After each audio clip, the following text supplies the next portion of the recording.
يا أيها الذين آمنوا إذا نودي للصلاة من يوم الجمعة فاسعوا إلى ذكر الله وذروا البيع.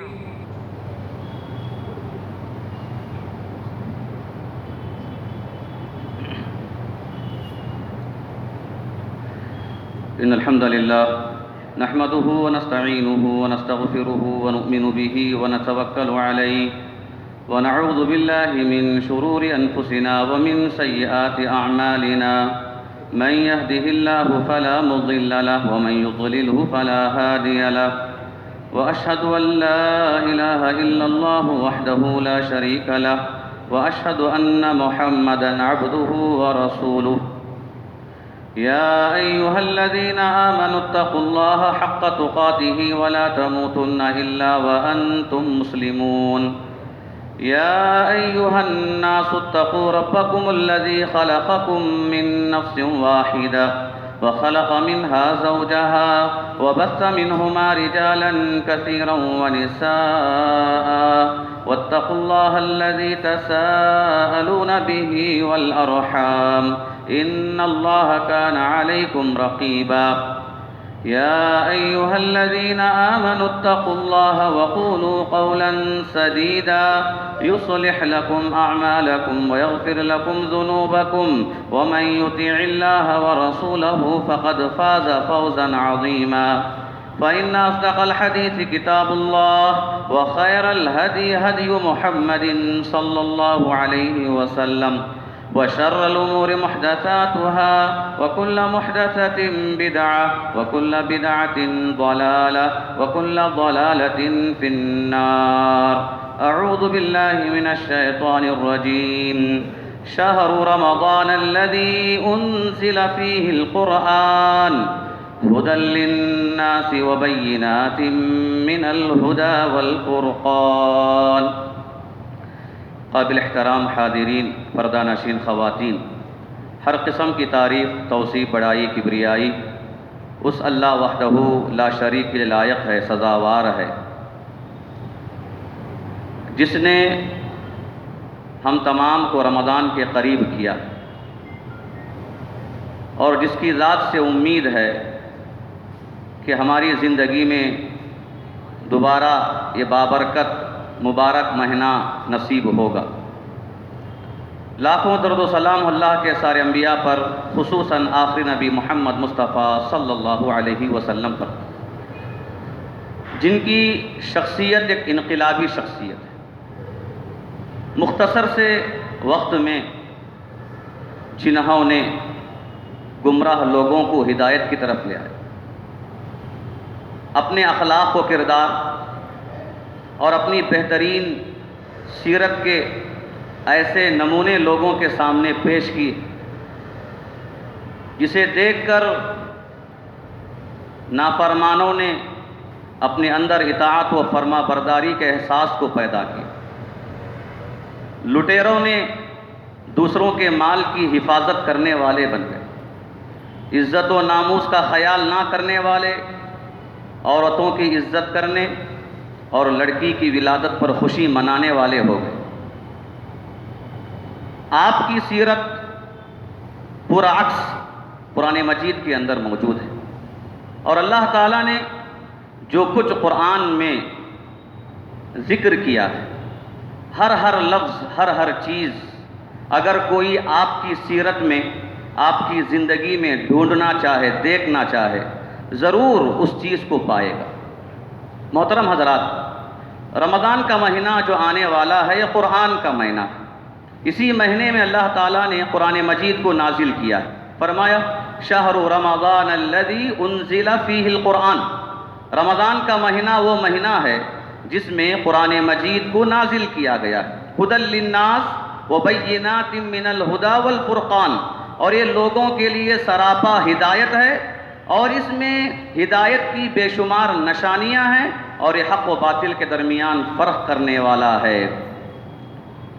رمضان کے مہینے میں قرآن مجید سے متعلق ایک روزے دار، ایک مسلمان بہت زیادہ اپنا لگاؤ رکھتا ہے. قرآن پڑھنے میں، قرآن سننے میں، اور اسی کے ساتھ ساتھ بعض لوگ قرآن تقسیم کرنے میں، قرآن کے لیے اپنا روپیہ پیسہ خرچ کرنے میں بھی دلی لگاؤ اور محبت کا اظہار کرتے ہیں۔ لیکن قرآن کے لگاؤ میں ایک اہم چیز اکثر لوگ اس سے دور رہ جاتے ہیں، جسے خود قرآن مجید نے اپنے کلام میں ذکر کیا ہے، جس کا نام تدبر ہے۔ رب العالمین نے فرمایا کتاب انزلناہ الیک مبارک لیدبروا آیاتہ ولیتذکر اولو الالباب، یہ کتاب ہم نے آپ کے پاس اتاری ہے، مبارک کتاب، تاکہ لوگ اس میں غور کریں، تدبر کریں، لیدبروا آیاتہ، اس کی آیتیں پڑھ کر معنی مفاہیم کو سمجھ کر اس میں غور کریں، اپنی زندگی میں بدلاؤ لائیں، اپنی زندگی کے بارے میں سوچیں۔ لیدبروا آیاتہ ولیتذکر اولو الالباب، اور رب العالمین نے یہ بھی بتا دیا کہ قرآن مجید کے ذریعے نصیحت عقل مند ہی حاصل کرتے ہیں۔ عقل مندوں کے لیے اس میں ذکر ہے، اس میں تدبر کی باتیں ہیں، غور و فکر وہی لوگ کرتے ہیں جو عقل مند ہیں۔ اور اللہ تعالیٰ نے اس کتاب کا تعلق تدبر سے اتنا جوڑا ہے، بلکہ اللہ تعالیٰ نے بتایا کہ لوگوں اس قرآن میں غور کرو، تدبر کرو، سمجھ کے پڑھو، اس کے معنی و مفاہیم میں تم کیا ہے مکمل طور پر اپنے عقل و شعور کو رکھو اور اس پر عمل کرو۔ اس کے لیے ہم نے قرآن مجید کو آسان کر دیا ہے۔ وَلَقَدْ يَسَّرْنَا الْقُرْآنَ لِلذِّكْرِ فَهَلْ مِن مُدَّكِرٍ، کہ ہم نے ذکر کے طور پر، یاد دہانی کے طور پر، نصیحت کے طور پر قرآن کو آسان کر دیا ہے۔ کیا کوئی ہے ذکر کرنے والا، غور کرنے والا، اور اس کے اندر موجود احکامات کو سمجھنے والا، اپنی زندگی اس کے مطابق گزارنے والا کوئی ہے؟ رب العالمین نے ایک فائدہ بھی بتا دیا کہ ہم نے اسے آسان کر دیا ہے، اور اس کے ساتھ سوال بھی کیا کہ کون ہے جو اس آسانی کو اپنائے اور اس میں غور و فکر کرے۔ محترم حضرات، قرآن سے لگاؤ کے بہت ساری صورتیں ہیں، اس میں سے ایک صورت غور و فکر کرنا بھی ہے، اس لیے کہ رب العالمین نے قرآن مجید کو ایک دستور کے طور پر نازل کیا، ایک قانونی کتاب کے طور پر نازل کیا، جس میں ہر انسان کا ذکر ہے، ہر انسان کا انجام موجود ہے۔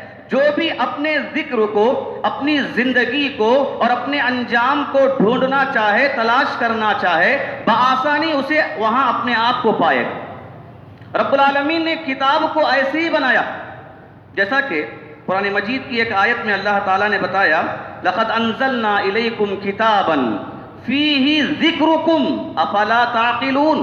لَقَدْ أَنزَلْنَا إِلَيْكُمْ كِتَابًا، ہم نے تمہارے پاس ایک ایسی کتاب نازل کی ہے، فِيهِ ذِكْرُكُمْ، جس میں تمہارا ذکر ہے، أَفَلَا تَعْقِلُونَ، کیا تم عقل رکھتے ہو، بات کو سمجھتے ہو؟ رب العالمین نے عام خطاب کیا، یہ خطاب صرف نبی سے نہیں ہے، اور ضمیر کے اعتبار سے اللہ تعالیٰ نے جمع کا ضمیر استعمال کیا، جمع کا صیغہ استعمال کیا ہے، فِيهِ ذِكْرُكُمْ، جس میں تمہارا ذکر ہے۔ کیا کوئی سمجھنے والا ہے، غور کرنے والا ہے؟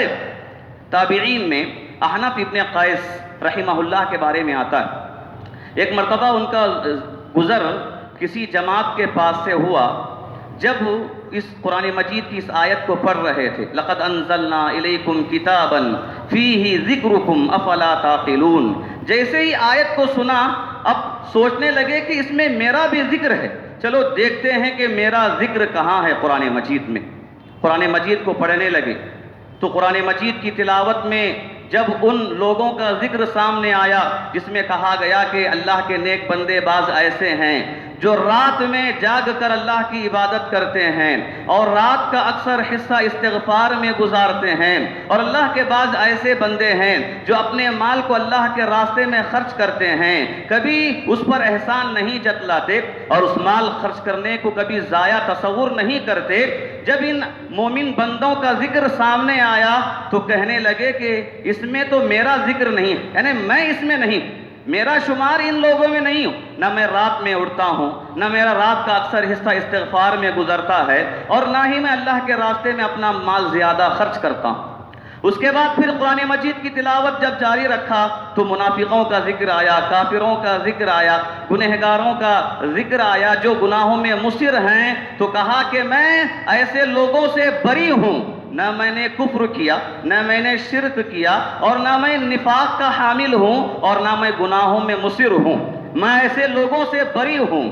اور اس کے بعد جب پڑھنے لگے توبہ کی آیت، وآخرون اعترفوا بذنوبهم خلطوا عملا صالحا وآخر سيئا عسى الله ان يتوب عليهم ان الله غفور رحیم، سورہ توبہ کی اس آیت پر پہنچے تو کہا کہ ہاں اس آیت میں میرا ذکر ہے، اس آیت میں میرا ذکر ہے۔ اور اس آیت میں کہا گیا وآخرون اعترفوا بذنوبهم خلطوا عملا صالحا وآخر سيئا، اللہ کے بعض بندے ایسے ہیں جو نیکیوں کو گناہوں کے ساتھ ملا دیتے ہیں، نیکی بھی کرتے ہیں گناہ بھی کرتے ہیں، نیکیوں کو گناہ میں، گناہوں کو نیکیوں میں خلط ملط کرتے ہیں، اور اعتراف کرتے ہیں کہ ہاں ہم نے گناہ کیا ہے، ہاں ہم سے غلطی ہوئی ہے، اعتراف بھی کرتے ہیں، اور اعتراف کے ساتھ ساتھ امید رکھتے ہیں کہ اللہ تعالیٰ معاف کرنے والا ہے، بخشنے والا ہے، اس بات کی امید بھی رکھتے ہیں، اور بے شک اللہ تعالیٰ غفور ہے، رحیم ہے،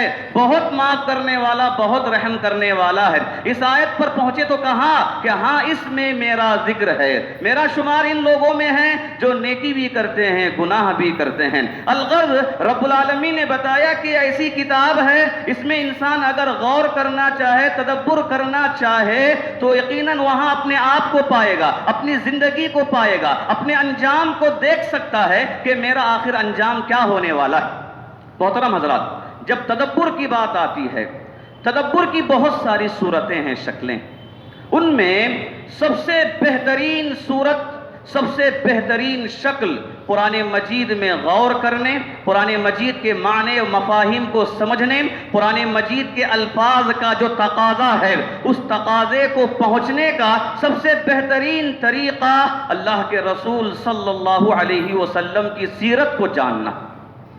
سیرت کو جان کر ہی ہر ایک صحیح معنوں میں قرآن کو سمجھ سکتا ہے، اس لیے کہ رب العالمین نے قرآن مجید آپ پر نازل کیا، سب سے پہلے قرآن کو لینے والے آپ، اور قرآن کو پہنچانے والے آپ، قرآن کو سمجھنے والے آپ، قرآن کو سمجھانے والے آپ، قرآن پر عمل کرنے والے آپ، اور قرآن کی طرف دعوت دینے والے، قرآن کے اعمال کی ترغیب دلانے والے آپ۔ جب تک انسان آپ صلی اللہ علیہ وسلم کی شخصیت، آپ کی سیرت اور آپ کی زندگی کو نہ جانے، نہ پہچانے، نہ پڑھے، یقیناً اس وقت تک کبھی قرآن مجید کو سمجھ نہیں سکتا۔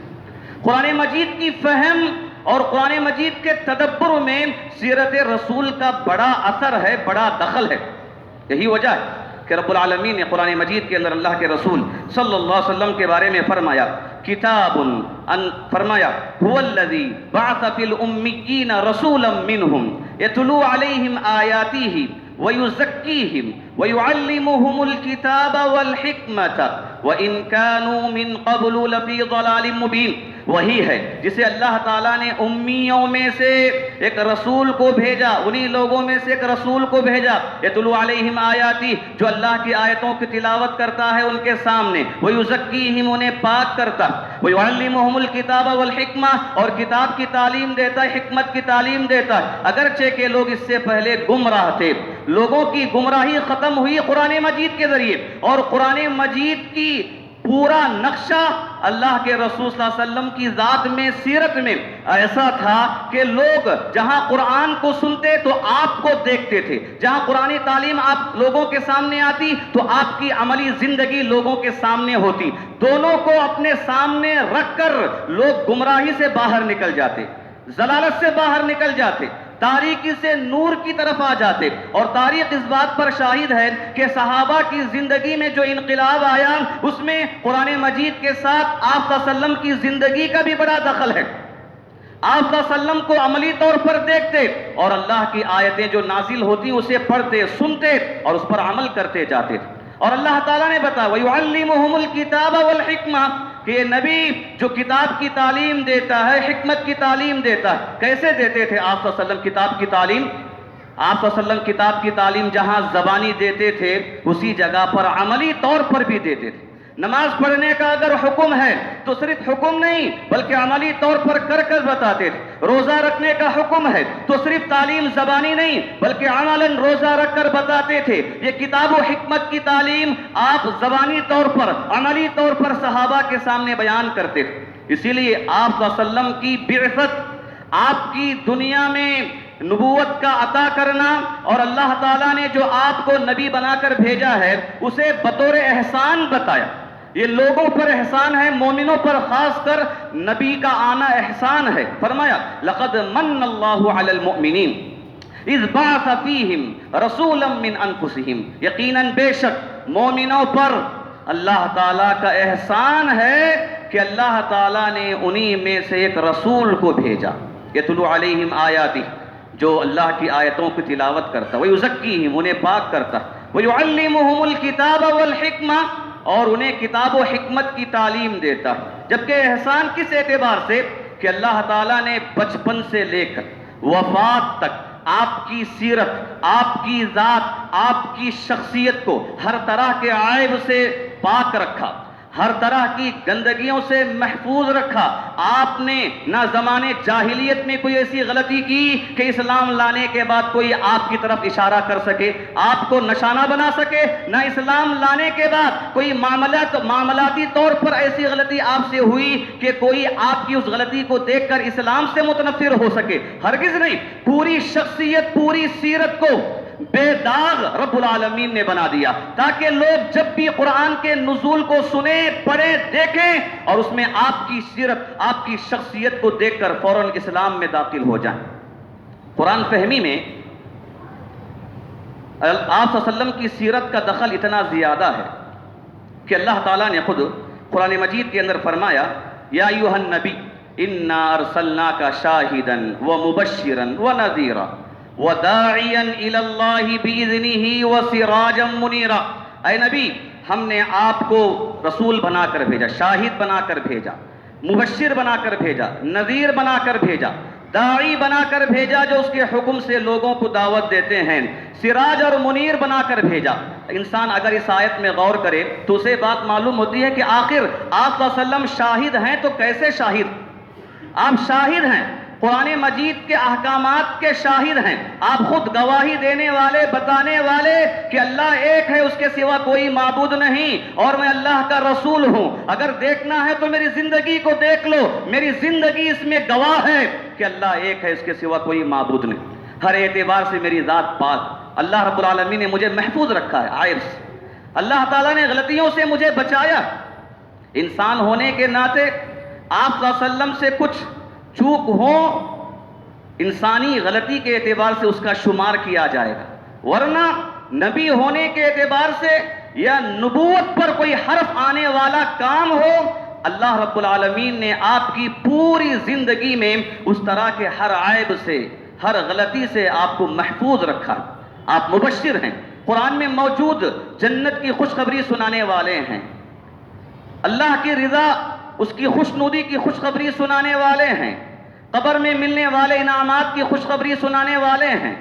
آپ نذیر ہیں، ڈرانے والے ہیں جہنم سے، قبر کے عذاب سے، اللہ کے غضب سے ڈرانے والے ہیں. یہ صرف ڈرانا صرف قرآنی آیات کے طور پر نہیں بلکہ عملی طور پر بھی تھا کہ آپ صلی اللہ علیہ وسلم خوشخبری سناتے تھے، ڈراتے تھے. اور اللہ رب العالمین نے خود قرآن مجید کے اندر اس بات کی وضاحت کیا کہ لوگوں، اگر تمہیں دین سیکھنا ہے تو نبی کو دیکھو، اگر قرآن سمجھنا ہے تو نبی کو دیکھو، اگر حدیث سمجھنا ہے تو نبی کو دیکھو. نبی کی زندگی ہی سے ہر چیز جڑی ہوئی. جب تک کوئی آپ صلی اللہ علیہ وسلم کی سیرت کو نہ جانے، نہ سمجھے، اس وقت تک کوئی نہ قرآن کو صحیح طور پر سمجھ سکتا ہے، نہ حدیث رسول کو صحیح طور پر سمجھ سکتا. رب العالمین نے فرمایا لقد جاءکم رسول من انفسکم عزیز علیہ ما عنتم حریص علیکم بالمؤمنین رؤوف الرحیم. یقیناً تمہیں میں سے ایک رسول تمہارے پاس آیا. لقد جاءکم رسول من انفسکم. کیسا ہے رسول؟ عزیز علیہ ما عنتم. تم پر اگر کوئی تکلیف آتی ہے تو اپنی تکلیف سمجھتا، اور مومنوں کے حق میں بڑا ہی مہربان ہے، یہ حریص ہے لوگوں کا، چاہتا ہے کہ لوگ نجات پالیں، جہنم سے بچ جائیں، اور مومنوں پر آنے والی تکلیف کو اپنی تکلیف سمجھتا ہے۔ خنجر چلے کسی پر تڑپتے ہیں ہم امیر، سارے جہاں کا درد ہمارے جگر میں ہے۔ یہ ایسا نبی ہے، اگر اس نبی کے بارے میں موجود اس آیت کو سمجھنا ہے تو چاہیے کہ آپ صلی اللہ علیہ وسلم کی سیرت کو دیکھیں کہ کس قدر آپ مسلمانوں کے حق میں مہربان تھے، کس قدر آپ مسلمانوں کی تکلیف کو اپنی تکلیف سمجھتے تھے۔ صحابہ کے کتنے ایسے واقعات ہیں جب بھی صحابہ کو تکلیف دی جاتی تو آپ صلی اللہ علیہ وسلم پریشان ہو جاتے تھے۔ بلال رضی اللہ تعالیٰ عنہ کو سزا دی جا رہی ہے، ابو بکر رضی اللہ تعالیٰ عنہ کے پاس آ کر کہنے لگے یا ابا بکر ان بلالا لیعذب، کہ اے ابو بکر دیکھو کہ بلال کو عذاب دیا جا رہا ہے، انہیں ستایا جا رہا ہے۔ ابو بکر رضی اللہ تعالیٰ عنہ سمجھ گئے کہ آپ کیا کہنا چاہتے ہیں، گھر گئے، روپیے لیے اور جا کر انہیں آزاد کر دیا۔ مکے کی گلیوں میں آپ گھوم رہے ہیں، دن بھر کا آپ کا مشغلہ یہ ہے، ایک طرف دعوت دیں، لوگوں کو بلائیں، تو دوسری طرف آپ کا مشغلہ یہ ہے کہ مسلمانوں میں کسے ستایا جا رہا ہے، مسلمانوں میں کس پر تکلیف ہے۔ اس قدر آپ پریشان ہوتے، گلیوں میں جاتے، جب آل یاسر کے پاس پہنچتے تو کہتے اصبروا آل یاسر ان موعدکم الجنہ، کہ اے یاسر کے خاندان والوں صبر کرو، تمہارا ٹھکانہ جنت ہے۔ اس آیت کو سمجھنے میں آپ کی سیرت کو جاننا ضروری ہے، آپ کی زندگی کو دیکھنا ضروری ہے کہ کیسے آپ حریص تھے، کیسے آپ مہربان تھے مومنوں کے حق میں، اور کس قدر مومنوں کی تکلیف کو اپنی تکلیف آپ سمجھتے تھے۔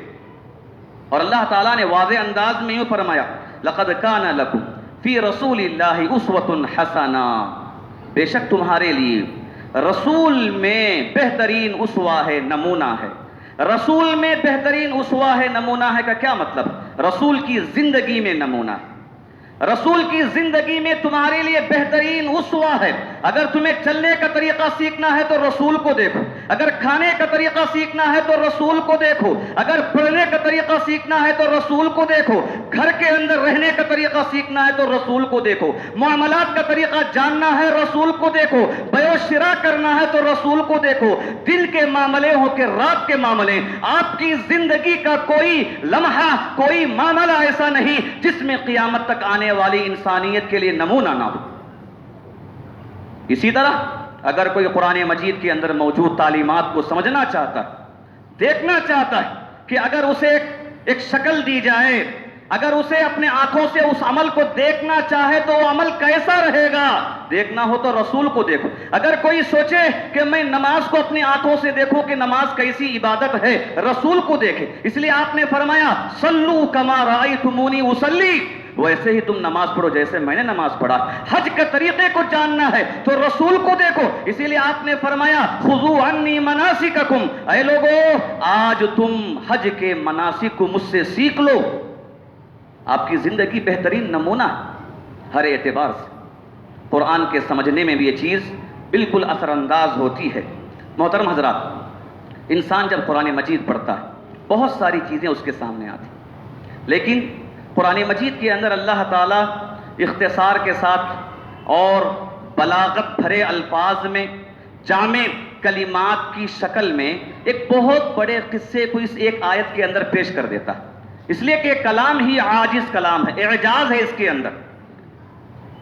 سوال کرنے والے کا جواب اسے مل جاتا ہے، اعتراض کرنے والے کا منہ توڑ جواب اس میں دیا گیا، اور ایسا اعجاز اور ایسی بلاغت ہے اس میں کہ ایک کلمے کے اندر ہزاروں معنی پائے جاتے ہیں۔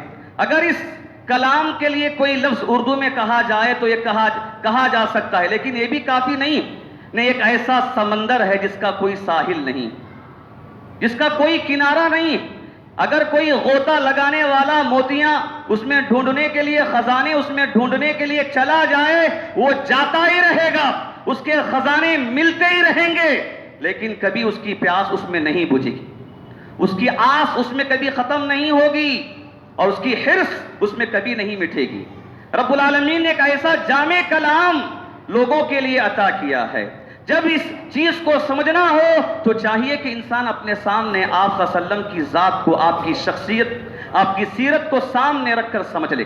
کتنے ایسے واقعات ہیں قرآن مجید کے اندر، جنگوں سے متعلق واقعات ہیں، آپ صلی اللہ علیہ وسلم کی بیویوں سے متعلق واقعات ہیں، گھریلو مسائل ہو یا کہ بازاری باتیں ہوں، فردی مسائل ہو یا اجتماعی مسائل ہو، ہر چیز کا ذکر قرآن میں ہے، اور اس کا خلاصہ رب العالمین نے آپ صلی اللہ علیہ وسلم کی سیرت میں رکھا ہے۔ اسی لیے تو جب عائشہ رضی اللہ تعالی عنہا سے سوال کیا گیا تھا کہ آپ صلی اللہ علیہ وسلم کے اخلاق کیسے تھے، آپ نے فرمایا کان خلقہ القرآن، کہ آپ کے اخلاق تو قرآن ہیں۔ کیا تم نے قرآن نہیں پڑھا؟ اگر تمہیں قرآن کے اندر کوئی چیز ملتی ہے اخلاقی باب میں، وہ ساری چیزیں آپ کی زندگی میں تھی۔ اگر دیکھنا ہے کہ آپ صلی اللہ علیہ وسلم کی زندگی کیسی تھی تو قرآن پڑھو، تو آپ کو معلوم ہو جائے گا کہ آپ صلی اللہ علیہ وسلم کی زندگی کیسی تھی، آپ کے اخلاق کیسے تھے، آپ کے معاملات کیسے تھے۔ بلکہ یہ بھی دیکھ لیجئے کہ آپ کا دن کیسا تھا، آپ کی رات کیسی تھی، اس بات کا ذکر بھی قرآن مجید کے اندر بتایا گیا۔ سورہ ضحیٰ جو چھوٹی سی سورت ہے، جس میں رب العالمین نے اس چھوٹی سی سورت میں آپ صلی اللہ علیہ وسلم کی پورے سورت کا خلاصہ پیش کیا۔ انسان اگر غور سے اس سورت کو پڑھے تو اسے معلوم ہوگا، اور اس کے بعد کی سورت علم نشرح اس سے جوڑ لیں تو اور مزید اس میں وضاحت ہو جاتی ہے کہ ان دو سورتوں میں رب العالمین نے آپ کی پوری زندگی کا ذکر کیا۔ محترم حضرات، آپ صلی اللہ علیہ وسلم کی جو سیرت ہے، زندگی ہے، 5 چیزوں پر مشتمل ہے جن کا جاننا انسان کے لیے ضروری ہے۔ اس میں پہلی چیز کہ آپ کی پیدائش سے لے کر نبی بننے تک یہ سیرت میں شامل ہے۔ اس کے بعد نبوت کا مرحلہ ہے، یہ دوسری چیز ہے۔ اور تیسری چیز آپ کی زندگی میں غزوات سے متعلق ہے، جنگوں سے متعلق ہے۔ اور چوتھی چیز آپ سے متعلق کہ آپ کے شمائل، آپ کے اخلاق کیسے تھے، آپ کے آداب کیسے تھے۔ اور پانچویں چیز آپ کے خصائص، کہ آپ کی کیا کیا خصوصیتیں ہیں۔ یہ 5 چیزیں آپ کی سیرت میں شامل ہیں، اور اللہ تعالیٰ نے ان 5 کا ذکر قرآن مجید کے اندر کیا ہے۔ آدمی اگر ان 5 کا ذکر جو قرآن مجید کے اندر موجود ہے اور ان آیتوں کو پڑھ کر انہیں سمجھنا چاہے تو اس کے لیے ضروری ہے کہ اپنے سامنے آپ کی سیرت کو موجود رکھے، اپنے علم میں آپ صلی اللہ علیہ وسلم کی سیرت کو حاضر رکھے۔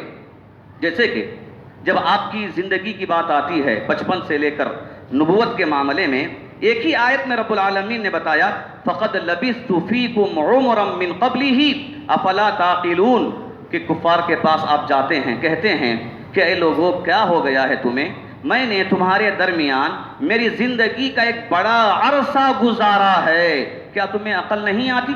میری عمر 40 سالہ عمر تمہارے درمیان گزری ہے، کیا تمہیں عقل نہیں آتی؟ اس ایک آیت میں رب العالمین نے بچپن سے لے کر نبوت کے مرحلے کو ذکر کر دیا کہ تم مجھے امین کہتے تھے، صادق کہتے تھے، تم مجھے پسند کرتے تھے، لیکن کیا بات ہے کہ اب میں حق تمہارے پاس پیش کر رہا ہوں، تم انکار کر رہے ہو۔ ایک ہی آیت میں رب العالمین نے بیان کر دیا۔ اس آیت کو سمجھنا ہو تو چاہیے کہ پہلے ہم جانیں کہ نبوت سے پہلے آپ کی زندگی کیسی تھی، لوگوں کا ماحول کیسا تھا، مکے کا ماحول کیسا تھا، تب جا کر اس آیت کو انسان سمجھے۔ اور دوسری چیز جو نبوت سے متعلق ہے، جس میں دعوتی مراحل آتے ہیں، دعوت کے طریقہ کار، اسلوب آتے ہیں کہ آپ صلی اللہ علیہ وسلم کیسے دعوت دیا کرتے تھے۔ رب العالمین نے اس کے ذکر میں فرمایا یا ایھا الرسول بلغ ما انزل الیک من ربک وان لم تفعل فما بلغت رسالتہ، اے رسول آپ اپنی ذمہ داری کو ادا کیجئے، تبلیغ کا کام کیجئے، اگر تم تبلیغ کا کام نہیں کرو گے تو تم نے رسالت کے کام کو انجام نہیں دیا۔ یہ حکم ایسا تھا کہ آپ صلی اللہ علیہ وسلم اس حکم کے بعد رات دن انہوں نے ایک کر دیا، رات دن ایک کر دیا، نہ اپنی طبیعت کا خیال کیا، نہ اپنی زندگی کا خیال کیا، نہ اپنے بچوں کے بارے میں سوچا، نہ اپنی بیویوں کے بارے میں سوچا، بس رب العالمین نے حکم دیا ہے کہ تم اپنی ذمہ داری کو ادا کر دو۔ اور آپ صلی اللہ علیہ وسلم ہر ہمیشہ اسی فکر میں زندگی گزار رہے تھے، یہاں تک کہ خود رب العالمین کو یہ کہنا پڑا کہ ایسے معلوم ہوتا ہے کہ آپ ان کے پیچھے لگ کر اپنے آپ کو ہلاک کر دو گے۔ اگر کوئی اس آیت کو سمجھنا چاہے کہ کیسے آپ صلی اللہ علیہ وسلم نے اپنی ذمہ داری کو ادا کیا، آپ کی سیرت کو دیکھیں، آپ کی زندگی کو دیکھیں کہ دعوتی کام آپ کے کیسے تھے۔ محترم حضرات، جب مغازی کی بات آتی ہے، جنگوں کی بات آتی ہے، آپ کی زندگی کا ایک بڑا حصہ ہے جس کے ذکر میں آپ نے خود فرمایا انا نبی الملاحم، میں جنگوں والا نبی ہوں، گویا کہ آپ کی زندگی سے بھی یہ چیز جڑی ہوئی ہے۔ اور قرآن مجید کے اندر کتنے ایسے جنگوں کا ذکر ہے، انسان اگر اسے پڑھے گا، جب تک آپ کی سیرت، آپ کی تاریخ کو نہیں جانے گا، اس وقت تک اس جنگ کے نقشے کو صحیح طور پر سمجھ نہیں سکتا۔ چاہے جنگ بدر کی بات کریں، احد کی بات کریں، خندق کی بات کریں یا حنین کی بات کریں، کتنی بھی جنگوں کا ذکر وہاں پر موجود ہے۔ وہاں اگر اسے سمجھنا ہو تو چاہیے کہ آپ کی سیرت بازو میں ہو، ساتھ میں ہو، تب جا کر انسان ان ساری آیتوں کو، سارے مفاہیم کو سمجھ سکتا۔ اسی لیے رب العالمین نے فرمایا لقد نصرکم اللہ فی مواطن کثیرۃ ویوم حنین، یقیناً اللہ تعالیٰ نے تمہاری مدد کی بہت ساری جگہوں میں، اور اسی طرح حنین کے موقع پر بھی اللہ تعالیٰ نے تمہاری مدد کی۔ اور آپ کی سیرت میں جو چوتھی چیز شامل ہوتی ہے وہ شمائل ہیں، آپ کے اخلاق و آداب ہیں۔